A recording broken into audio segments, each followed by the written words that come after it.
بسم اللہ الرحمن الرحیم۔ سورۃ بقرہ کی آیت نمبر 282 کا آج تیسرا درس ہے۔ اس سے پہلے 2 سبق ہو چکے ہیں اس آیت کے شروع والے حصے کے۔ اس آیت مبارکہ میں ادھار لین دین کے بارے میں احکام بیان کیے گئے ہیں۔ جب ادھار معاملہ ہو، قرض کا معاملہ ہو، خرید و فروخت ادھار کی جائے تو اس کو لکھ لیا کرو، اور دوسرا کام یہ کیا کرو کہ اس پر گواہ بھی بنا لیا کرو۔ اور پھر گواہوں کو یہ تاکید کی گئی وَلَا يَأْبَ الشُّهَدَاءُ إِذَا مَا دُعُوا۔ اس سے پہلے جو ہم نے پڑھا تھا گزشتہ سبق کے آخر میں فرمایا کہ گواہوں کو جب بلایا جائے تو وہ بھی انکار نہ کریں، وہ گواہ جو ہیں وہ انکار نہ کرے گواہی دینے سے۔ لیکن جہاں گواہوں کو یہ تاکید کی گئی ہے کہ وہ گواہی سے انکار نہ کریں، اس کے ساتھ ساتھ جن لوگوں کو ان کی گواہی کی ضرورت ہے ان کو بھی تاکید کی گئی ہے، یہ آگے آئے گا کہ ان کو بھی یہ چاہیے کہ گواہ کو تکلیف نہ پہنچائیں اور لکھنے والے کو بھی تکلیف نہ پہنچائیں، گواہ کو تکلیف نہ پہنچائیں، بلا وجہ ان کو تنگ نہ کیا جائے، وقت ضائع نہ کیا جائے، اور آنے جانے کا خرچہ وہ اگر مانگتے ہیں تو وہ ان کو دیا جائے۔ اور تم نہ اکتاؤ، نہ تنگ ہو وہ ان اس بات سے تکتبوہ کہ تم اس کو لکھو۔ اور محاورے میں اس کا ترجمہ یوں بھی کر سکتے ہیں، یہ ان ہے، یہ مصدر کے معنی میں کر دیتا ہے اس فعل کو، یہ فعل مضارع ہے۔ اور تم نہ اکتاؤ اس کو لکھنے سے، ان تکتبوہ یعنی اس معاملے کو لکھنے سے، اکتاؤ نہ، صغیراً او کبیراً، خواہ وہ چھوٹا ہو معاملہ یا بڑا ہو، معاملہ چھوٹا ہو یا بڑا ہو، اگر کوئی لکھنے کے لیے آپ کو کہہ رہا ہے تو انکار نہ کرو، تنگ نہ ہو۔ الی اجلہ، اس کی مدت تک، یعنی جتنی دیر ادائیگی کی وہ جو ٹائم دیا ہے ادائیگی کا، تو اس تک لکھا جائے، اس میں کوئی کمی بیشی نہ کی جائے، جو معاملہ طے ہوا ہے آپس میں اسی کے مطابق تحریر لکھی جائے، یہ کاتب کی ذمہ داری ہے۔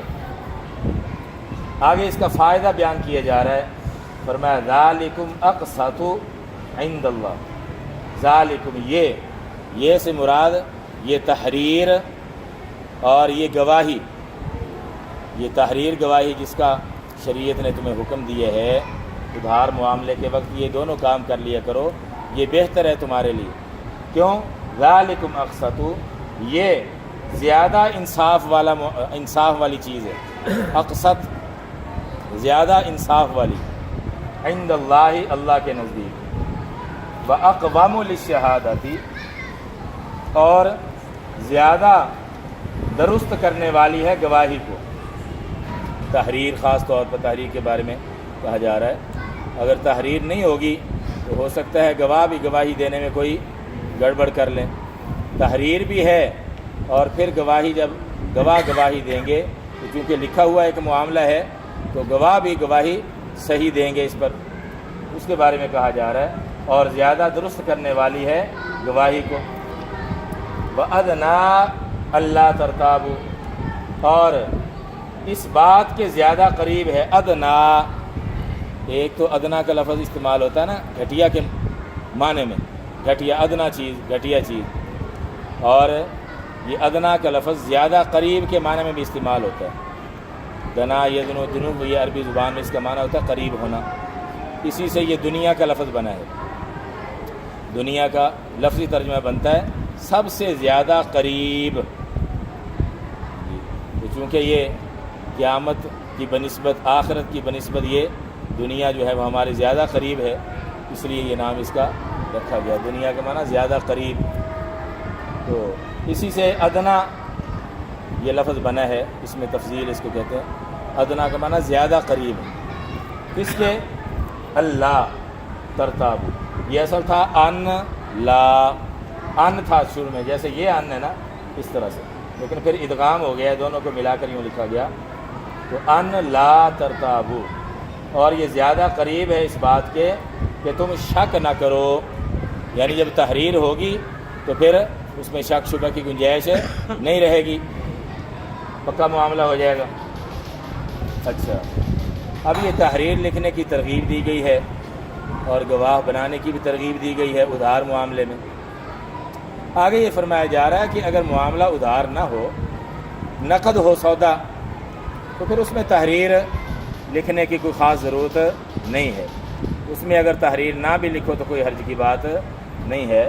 ہاں البتہ اس میں گواہ بنا لو تو زیادہ بہتر ہے، تحریر کی تو خاص ضرورت نہیں اگر معاملہ نقد ہے، لیکن گواہ بنا لو تو زیادہ بہتر ہے۔ ظاہر ہے کہ یہ ایسے معاملے کے بارے میں کہا جا رہا ہے کہ جو ذرا اہم معاملہ ہو۔ اب یہ تو نہیں ہے چھوٹا سا سودا لینے کے لیے جائیں تو گواہوں کو تلاش کریں، کلو چینی لینی ہے تو کہیں بھئی گواہ بن جاؤ میں نے چینی لی۔ تو مطلب اس کا یہ ہے کہ کوئی اہم معاملہ، کوئی زمین کا سودا ہو رہا ہے، کوئی مکان کا سودا ہو رہا ہے، اس طرح کا کوئی اہم سودا ہو رہا ہے، تو اگر نقد سودا ہے تو پھر تحریر لکھنے کی تو ضرورت نہیں، لیکن گواہ بنا لو تو بہتر ہے۔ کیوں؟ اس لیے کہ ایسا ہو سکتا ہے کہ بعد میں کوئی اختلاف ہو جائے۔ مثال کے طور پر جس نے وہ سودا بیچا ہے وہ کہے کہ بھائی آپ نے تو پوری قیمت مجھے نہیں دی، اور وہ کہے کہ نہیں میں تو قیمت پوری دے چکا ہوں، یا وہ جس نے خریدا ہے سودا وہ کہے بعد میں بھائی آپ نے یہ جو چیز بیچی ہے مجھے وہ پوری مجھے ابھی حوالے نہیں کی، وہ چیز بھی میں نے خریدی تھی، وہ بھی خریدی تھی، وہ بھی خریدی تھی، تو یہ ساری چیز جو سودا ہوا ہے وہ آپ نے مجھے نہیں دی، تو یہ بعد میں اختلاف ہو سکتا ہے۔ اس لیے شریعت یہ کہہ رہی ہے کہ اس وقت جب معاملہ ہوا ہے خرید و فروخت کا، نقد معاملہ ہے چاہے، پھر بھی گواہ بنا لو تو زیادہ بہتر ہے، تاکہ کل کو کوئی اختلاف پیش آ جائے تو گواہوں کے ذریعے سے اس معاملے کو حل کیا جا سکے آسانی سے۔ الا ان تکونا، مگر یہ کہ چونکہ پہلے وہ تحریر لکھنے لکھوانے اور گواہی کا حکم چل رہا تھا، اب الا استثناء کسی چیز سے کسی کو نکالنے کے لیے، استثناء کا معنی ہوتا ہے نکالنا، پہلے ایک حکم تھا اب کسی چیز کو اس حکم سے نکالا جا رہا ہے۔ فرمایا الا ان تکونا، مگر یہ کہ ہو وہ معاملہ کیسا ہو، تجارتاً حاضرتاً، نقدی تجارت، حاضرہ حاضر ہونے والی، موجود، مراد اس سے نقد فوری سودا، مگر یہ کہ ہو نقدی سودا، تدیرونہا، جس کو تم لے دے رہے ہو، بینکم، آپس کے درمیان، تدیرونا ادارہ لفظ آتا ہے عربی میں، اس کا معنی ہوتا ہے گھمانا یا چلانا، اسی سے یہ لفظ بنا ہے تدیرونا، تم جس کو گھماتے ہو یا پھراتے ہو،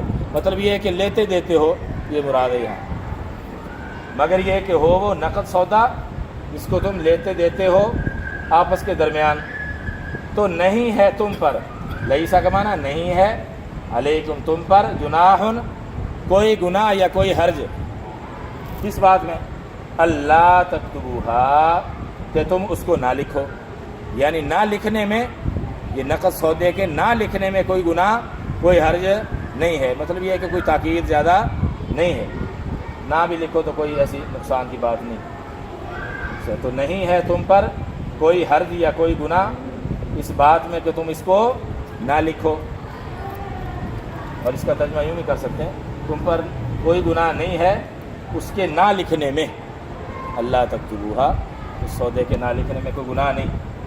ہاں واشہدوا، اور گواہ بنا لیا کرو، اشہدوا فعل امر ہے، اشہاد سے بنا ہے، اشہاد کا معنی دوسرے کو گواہ بنانا، اور شہادت اس کا معنی ہے خود گواہی دینا، گواہ بننا یا گواہی دینا، اشہاد دوسرے کو گواہ بنانا، یہ اشہاد سے ہے، اور گواہ بنا لو اذا تبایعتم، جب تم خرید و فروخت کا معاملہ کرو، تبایع وہی بیع سے ہے، یہ لفظ آپس میں خرید و فروخت کا تو معاملہ کرنا، یعنی نقد معاملہ کر رہے ہو خرید و فروخت کا تو گواہ بنا لو، اور گواہ بنا لو جب تم خرید و فروخت کا معاملہ کرو، ولا یضار کاتب، اور نہ تکلیف پہنچائی جائے لکھنے والے کو، کاتب کو، وہ جو تمہارا معاملہ لکھ رہا ہے نا ادھار کا معاملہ، جس کے بارے میں پہلے بات آئی ہے، اب اسی کی مزید تاکید کی جا رہی ہے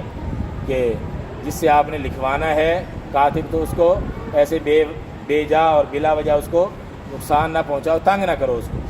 بلا یضار کاتب، اور نہ تنگ کیا جائے یا نہ تکلیف پہنچائی جائے لکھنے والے کو، بلا شہید، اور نہ گواہ کو تکلیف نہ پہنچائی جائے، لکھنے والے کو تکلیف نہ پہنچائی جائے. لکھنے والے کو کوئی اپنا ضروری کام درپیش ہے تو آپ اس کو مجبور کر رہے ہیں پہلے میرا کام کرو، تو اس طرح بھی نہیں ہونا چاہیے. اور گواہ کو بھی تنگ نہ کرو، جیسے آج کل ہو رہا ہے، لوگ گواہی سے ڈرتے ہیں جی، اس لیے کہ جب گواہی کے طور پر نام آ گیا تو وہ جیسے وہ ایک ملزم ہوتا ہے نا، مجرم، تو یہی حیثیت بن جاتی ہے ان بیچاروں کی جن کا نام گواہی کے طور پر آ جاتا ہے. آئے روز کئی گھنٹے بٹھائے رکھتے ہیں، کبھی ایس ایچ او بلاتا ہے، کبھی کوئی بلاتا ہے، کبھی کوئی بلاتا ہے، پھر عدالت میں جاتے ہیں، کئی گھنٹے ذلیل ہوتے ہیں بیچارے اپنا کام چھوڑ کے. تو یہ کیا ہے؟ تکلیف پہنچانے والی بات ہے. تو نظام عدل کے خراب اور تباہ ہونے کی ایک وجہ یہ بھی ہے جی، گواہوں کو تنگ کرنا. ظاہر ہے کہ گواہ جب تنگ ہوں گے اور گواہی کے لیے، سچی گواہی کے لیے کوئی تیار نہیں ہوگا تو پھر کیا ہوگا؟ پھر کرائے کے گواہی لوگ تلاش کریں گے، جیسے ہو رہا ہے آج کل. ہاں جی، کرائے کے گواہ اور خریدے جاتے ہیں چند ٹکوں کے بدلے میں، جھوٹی گواہی دینے پر لوگ تیار ہو جاتے ہیں. تو سچے گواہوں کو جب یوں تکلیف پہنچائی جائے گی، وہ گواہی دینے سے کترائیں گے، نہیں تیار ہوں گے، تو پھر ایسے ہی جھوٹے ملیں گے، اور اس کی وجہ سے پھر انصاف کا حال بھی یہی ہوگا جو کچھ آج ہو رہا ہے. تو قرآن کریم نے یہ جو ہدایت دی ہے یہ کوئی معمولی نہیں ہے جی، مختصر لفظوں میں بہت بڑا یہ حکم دیا ہے شریعت نے کہ گواہوں کو تکلیف نہ پہنچاؤ، تنگ نہ کرو ان کو، تاکہ وہ جی اپنے آپ کو جی محفوظ سمجھیں اور سچی گواہی دے سکیں. اس کے نتیجے میں انصاف کا بول بالا ہوگا. وَإِن تَفْعَلُوا، اور اگر تم کرو گے، کیا کرو گے؟ یہ کام جس سے منع کیا گیا، لکھنے والے کو تکلیف پہنچانا اور گواہ کو تنگ کرنا. تو اگر یہ کام کرو گے، وَإِن تَفْعَلُوا، اور اگر کرو گے، فَإِنَّهُ فُسُوقٌ بِكُمْ، تو بے شک یہ کام، فَإِنَّهُ، تو بے شک یہ کام گناہ ہے، نافرمانی. فسوق کا معنی نافرمانی، فسق و فجور، فسق نافرمانی، اطاعت سے نکل جانا. تو بے شک یہ نافرمانی ہے، بکم، تمہاری طرف سے. بکم کا ترجمہ یہ با کا معنی ساتھ والا نہیں کرنا، یہاں طرف سے من کے معنی میں. فإنہ فسوقم، تو بے شک یہ نافرمانی ہوگی تمہاری طرف سے اگر ان کو تنگ کیا، نقصان پہنچایا، کاتب کو اور گواہ کو. اب آخر میں پھر یہ کئی احکام دیے ہیں، تو آخر میں اللہ پاک نے پھر وہی مضمون جو اکثر احکام کے ساتھ شروع میں یا آخر میں، یا شروع میں بھی آخر میں بھی، اللہ کا خوف، واتقوا اللہ، اور اللہ سے ڈرتے رہو، اور اللہ سے ڈرو یعنی اللہ کا خوف دل میں رکھو، گڑبڑ نہ کرو. یہ جو احکام دیے گئے ہیں اس میں تو گڑبڑ نہ کرو، کسی کو تکلیف نہ پہنچاؤ، اور اللہ کا فضل سمجھو. یہ جو احکام تمہیں اللہ پاک دے رہے ہیں، بتا رہے ہیں، رہنمائی فرما رہے ہیں اپنے نبی صلی اللہ علیہ وسلم کے ذریعے سے. وَيُعَلِّمُكُمُ اللَّهُ، اور اللہ تمہیں تعلیم دیتا ہے، اللہ تمہیں علم سکھاتا ہے، تعلیم دیتا ہے قرآن کے ذریعے سے، نبی پاک صلی اللہ علیہ وسلم کے ذریعے سے. اللہ پاک تم پر فضل فرما رہا ہے کہ رہنمائی تمہاری کی جا رہی ہے، قدم قدم پر تمہاری رہنمائی کر رہی ہے یہ شریعت. اللہ نے جو شریعت عطا فرمائی ہے. واللہ بکل شیء علیم، اور اللہ ہر چیز کو علیم، خوب جاننے والا ہے. وہ جانتا ہے کہ کون حق سچ کا معاملہ کرتا ہے، وہ جانتا ہے کون جھوٹی گواہی دیتا ہے، کون ڈنڈی مارتا ہے، کون زیادتی کرتا ہے، کون انصاف کرتا ہے. اللہ کے علم میں ہے، اس کے مطابق جزا و سزا ملے گی. اب یہ جو لفظ ہے نا، واتقوا اللہ، اللہ سے ڈرو، تقوی اختیار کرو، اور ساتھ ہی یہ الفاظ فرمائے وَيُعَلِّمُكُمُ اللَّهُ، اللہ تمہیں تعلیم دیتا ہے. اور ایک ترجمہ اس کا یوں بھی کر سکتے ہیں، اللہ تمہیں تعلیم دیتا رہتا ہے. وقتاً فوقتاً احکام شریعت کی طرف سے ملتے رہتے ہیں، تمہارے سامنے آتے رہتے ہیں. اللہ کا فضل ہے، اس کا شکر ادا کرو. شکر یہی ہے کہ اس پر عمل کرو. ان دو جملوں کو اکٹھا قریب قریب جو ذکر کیا ہے، اس سے ایک نقطہ نکالا ہے علماء نے، مفسرین نے، جب دل میں تقویٰ ہوتا ہے نا، اللہ کا خوف ہوتا ہے، تو حقیقی علم پھر اللہ اس کو نصیب کرتا ہے۔ دل میں جب تقویٰ ہوتا ہے تو اللہ حقیقی علم اس کو پھر عطا فرماتا ہے۔ کیوں؟ اس لیے کہ یہ جو علم ہے، خاص طور پر دین کا علم، اور حقیقت میں علم ہے ہی دین کا علم، قرآن کا علم، یہ دنیا کے علوم تو فنون ہیں، اور یہ جو فرمایا گیا ہے طلب العلم فریضۃ علی کل مسلم وفی روایت مسلمہ، کہ علم کا طلب کرنا ہر مسلمان پر فرض ہے، یعنی بنیادی علم کا بنیادی مسائل کو جاننا یہ ہر مسلمان مرد و عورت پر فرض ہے، اتنا علم کہ جس سے فرائض واجبات کو ادا کیا جا سکے۔ تو یہ اصل دین کے علم کے بارے میں ہے، لوگ اس کو لکھتے ہیں اور اداروں پر بھی، لیکن حقیقت میں علم ہے یہ قرآن کا علم، دین کا علم، اور پیغمبر کس لیے آتے ہیں؟ یہی دین کا علم سکھانے کے لیے آتے ہیں نا، پیغمبر اصل میں دین کا علم سکھانے کے لیے آتے ہیں۔ تو دنیا کے جو یہ جس کو علوم ہم کہہ دیتے ہیں، تو حقیقت میں وہ فنون ہے، ٹھیک ہے وہ ایک ضرورت ہے، لیکن اصل چیز یہ ہے علم، اور یہ علم ہے نور۔ اللہ سے ڈرتے رہو، پھر تمہیں حقیقی علم نصیب ہوگا۔ اللہ پاک سب کو عمل کی توفیق۔ الحمدللہ رب العالمین، والصلاۃ والسلام علی رسولہ الکریم۔